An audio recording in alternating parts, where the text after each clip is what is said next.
আসসালামু আলাইকুম বন্ধুরা, কেমন আছেন সবাই? আশা করি সবাই ভালো আছেন, সুস্থ আছেন। আলহামদুলিল্লাহ আমরাও খুব ভালো আছি, সুস্থ আছি। সোনালী রান্নাঘর অ্যান্ড ব্লগ চ্যানেলে আপনাদের প্রত্যেককে স্বাগত জানাই। আজকে আমি ক্রিসমাস স্পেশাল একটা কেক বানিয়েছি। যারা ময়দা, আটা বা ডিম দিয়ে কেক তৈরি করতে পারেন না, আর যারা গ্যাস মানে ডিম ছাড়া কেক তৈরি করতে চাইছেন বা সোডা ছাড়া তৈরি করতে চাইছেন, যারা পারছেন না তাদের জন্য এই কেকটা একদম পারফেক্ট। তো এই রেসিপিটা ফুল দেখবেন, তাহলেই বুঝতে পারবেন যে কীভাবে তৈরি করেছি আর কতটা সফট হয়েছে সেটা তো দেখালাম আপনাদেরকে। তো কেকটা তৈরি করার জন্য প্রথমেই আমি নিয়েছি বিস্কুট। তো এখানে বিস্কুটের প্যাকেটটাই ক্যারিতে ভরা আছে। তো এখানে এক বস্তা বিস্কুট আছে আর 12 পিস বিস্কুট, আর এখানে 1 প্যাকেট ইনো। এই দিয়েই কিন্তু আজকের কেকটা তৈরি করব। তো এই কেকের রেসিপিটা খুব ইন্টারেস্টিং হতে চলেছে, তাই একটুও স্কিপ করবেন না। কালকের ক্রিসমাস ডেতে কিন্তু আপনাদেরকে কেক কিনে তৈরি করতে হবে, মানে কিনতে হবে না, এভাবেই তৈরি করে কিন্তু খেতে পারবেন।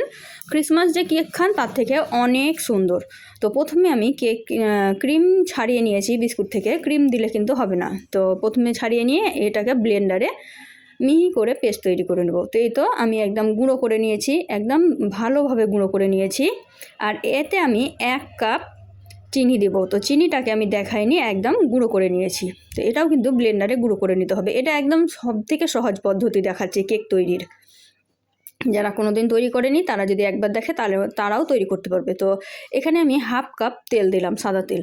তেলের পরিমাণ বেশি দিবেন না, 1/2 কাপই দিবেন। আর এই কাপেরই 1 কাপ আমি চিনি দিয়েছি। এখন আমি এখানে দিয়ে দিচ্ছি 2 চামচ মতো কোকো পাউডার দিয়ে দিয়েছি। আর এখন আমি এর মধ্যে অ্যাড করব হচ্ছে ইনো। 1 প্যাকেট ইনো দিলেই কিন্তু যথেষ্ট।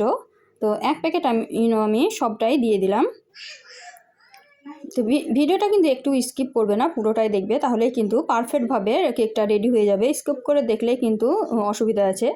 তো এখন আমি দুধ দিয়ে ব্যাটারটাকে তৈরি করব। তো অল্প অল্প করে দুধ দিয়ে ব্যাটারটা তৈরি করে নেব। তো এখানে আমি 1 কাপের থেকে একটু বেশি পরিমাণে দুধ ব্যবহার করেছি। তো এটা আপনাদেরকে থিকনেসটা দেখে বুঝে নিতে হবে। কম বেশি যদি আপনাদের পরিমাণ সব কিছু থাকে তাহলে কিন্তু কম বেশি লাগতে পারে। তো আমি এখন অফ ক্যামেরায় ব্যাটারটা তৈরি করে নেব। যেহেতু দেখানোটা সম্ভব নয়, একা হাতে করছি তাই দেখানো সম্ভব নয়, তাই আমি এটা অফ ক্যামেরাতেই তৈরি করব। এটা তৈরি করতে 2 হাতেরই প্রয়োজন হবে, তাই এক হাতে করা সম্ভব নয়। তো 1 কাপের থেকে একটু বেশি পরিমাণে দুধ দিয়েছি। আর দুধটা কিন্তু অবশ্যই নর্মাল টেম্পারেচারের হতে হবে। আর এই দুধটা কিন্তু আমি অনেকটা গাঢ় করে নিয়েছিলাম, গাঢ় করে ঠান্ডা করে তারপরেই ব্যবহার করেছি। তো দেখুন ব্যাটারটা আমার কত সুন্দর থিকনেস হয়েছে। থিকনেসটা দেখানোর জন্য কিন্তু আমি এটাকে তুলে দেখাচ্ছি আপনাদেরকে। এই তো থিকনেসটা দেখলে কিন্তু একটু বুঝতে পারবেন। আর এটা ভালোভাবে একদম মিক্সড করে নিতে হবে। কেক তৈরি করার জন্য একদম পারফেক্ট একটা ব্যাটার তৈরি হয়ে গেছে। এই তো আমি আপনাদেরকে তুলে দেখাচ্ছি, দেখুন এটা কিন্তু পড়ছে ওপর থেকে, কিন্তু মিলে যাচ্ছে না। এইভাবেই কিন্তু ব্যাটারটা তৈরি করে নিতে হবে, তাহলেই কিন্তু আপনাদের সুপার সফট কেক একদম পারফেক্টভাবে তৈরি হয়ে যাবে বাড়িতেই। তো এটা আমি সাইডে রেখে দিলাম। আর এই বাটি দিয়েই কিন্তু আমি এখন কেকের ব্যাটারটা বসাবো। তো তার জন্য আমি এই বাটিটাকে পরিষ্কার করে নেব। তো এখানে আমি তেল দিয়ে হালকা করে ব্রাশ করে ওপর থেকে একটু ময়দা ছিটিয়ে সেট করে নিয়েছি বাটিটাকে। তো বাটিটা আমার সেট হয়ে গেছে। এখন এর মধ্যে আমি ব্যাটারটা ঢেলে দেবো। ব্যাটারটা একটু উঁচু থেকে ঢালবেন, যাতে করে যদি এক্সট্রা বাবলস থাকে সেগুলো বার হয়ে যাবে।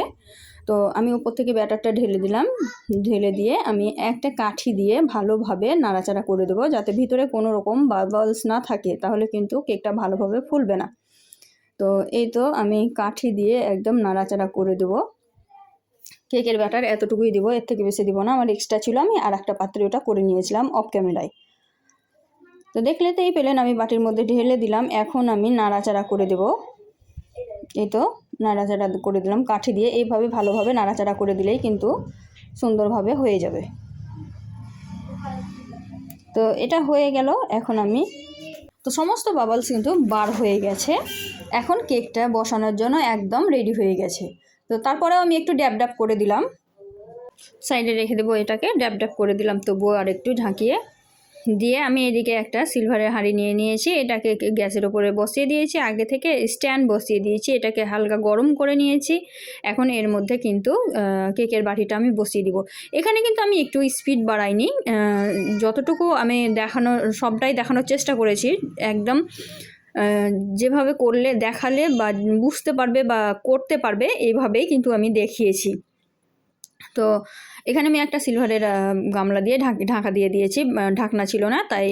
আর কাঁচের ঢাকনাতে একদম ঢাকা যাবে না, তাহলে কিন্তু কালারটা অত সুন্দর আসবে না।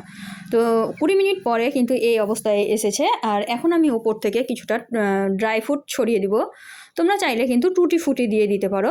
তো আমার কাছে ড্রাই ফ্রুট ছিল, তো আমি ড্রাই ফ্রুট দিয়েই ডেকোরেশন করে দিয়েছি। তো দেখো 20 মিনিট পরেই কিন্তু কত সুন্দরভাবে কেকটা ফুলে গেছে। এটা অর্ধেক হয়েছে, পুরোপুরি হয়নি। তো এই তো আমি একে একে টুটি ফুটিগুলো সাজিয়ে দিচ্ছি। না, টুটি ফুটি না, ড্রাই ফ্রুট। এখানে আছে বাদাম, কাঠবাদাম, সব কিছু আছে। তো এগুলোই আমি সুন্দর করে সাজিয়ে নিলাম। তো দেখো সুন্দরভাবে সাজানো আমার কমপ্লিট হয়ে গেছে। তারপরে আমি ঢাকা দিয়ে আবারও বেক করে নিয়েছি 20 মিনিট মতো। টোটালি আমার 40 থেকে 45 মিনিট লেগেছে, তোমাদের কম বেশি লাগতে পারে। তো এই তো একদম পারফেক্টভাবে হয়ে গেছে। তো এটাকে আমি এখন চেক করে নিচ্ছি, দাঁড়াও তোমাদেরকে দেখাচ্ছি। দেখো কালারটা কত সুন্দর এসেছে, শুধু দেখো। তো এখন আমি একটা কাঠি দিয়ে চেক করে নেব। তো কাঠিটা আমি মধ্যেখানেই দেখতে হবে। দেখো গায়ে কিন্তু কিছুই লেগে নেই, মানে কেকটা একদম পারফেক্টভাবে হয়ে গেছে। এই তো গায়ে একটুও কিছু লেগে নেই, মানে কেকটা হয়ে গেছে। এখন এটাকে বন্ধ করে আমি ঠান্ডা করে নামিয়ে নেব। তো কেকটা আমার ঠান্ডা হয়ে গেছে। আর 4-5টা ছুরি দিয়ে আগে কেটে নেব, তারপরে কিন্তু এমনিতেই ছেড়ে গেছে, তবুও আমি একবার কেটে নেব, কারণ এই কেকটা অনেকটাই সফট হয়, ভেঙে যেতে পারে। তো তার জন্য আমি পাশে একটু ছাড়িয়ে নিলাম ছুরি দিয়ে। তারপরে একটা প্লেট নিয়ে উল্টিয়ে নিচ্ছি। তাই তো আমি প্লেট নিয়ে উল্টিয়ে নিলাম, নিয়ে আমি ওপর থেকে ড্যাব ড্যাব করে কেকটাকে নামিয়ে নিয়েছি। দেখো কতটা সুন্দর হয়েছে। এই পাশটা তলের দিকটাও সুন্দরভাবে হয়ে গেছে, আর ওপর পিঠটা দেখুন কত সুন্দর লাগছে দেখতে। তো এখন আমি আপনাদেরকে কেকটা কেটে দেখাচ্ছি যে ভিতর থেকে কতটা সফট আছে, কত সুন্দর হয়েছে সেটাই দেখাচ্ছি। বন্ধুরা, ভিডিওটি যদি কোনো অংশ একটু ভালো লেগে থাকে অবশ্যই একটা লাইক, শেয়ার, কমেন্ট করে দেবে। আর এই ধরনেরই আরও নিত্য নতুন রেসিপি দেখার জন্য আমার চ্যানেলটিকে সাবস্ক্রাইব করে দেবে। আর পাশে থাকা বেল আইকনটিকে অবশ্যই প্রেস করতে ভুলবে না। তো এই তো দেখো ভিতরে একটুও কাঁচা অংশ নেই, আর কতটা সফট হয়েছে দেখো, সুপার সফট হয়েছে। তো এভাবে তোমরাও কিন্তু কালকে ক্রিসমাস কেকটা বানিয়ে নিতে পারো নিজেরাই, খুব সহজে। তো আজকের ভিডিওটি আর বড় করবো না, এই পর্যন্ত দেখা হবে এই ধরনের আরও নিত্য নতুন রেসিপি নিয়ে পরবর্তী ভিডিওতে। ততক্ষণ সবাই ভালো থাকবেন, সুস্থ থাকবেন, খোদা হাফিজ।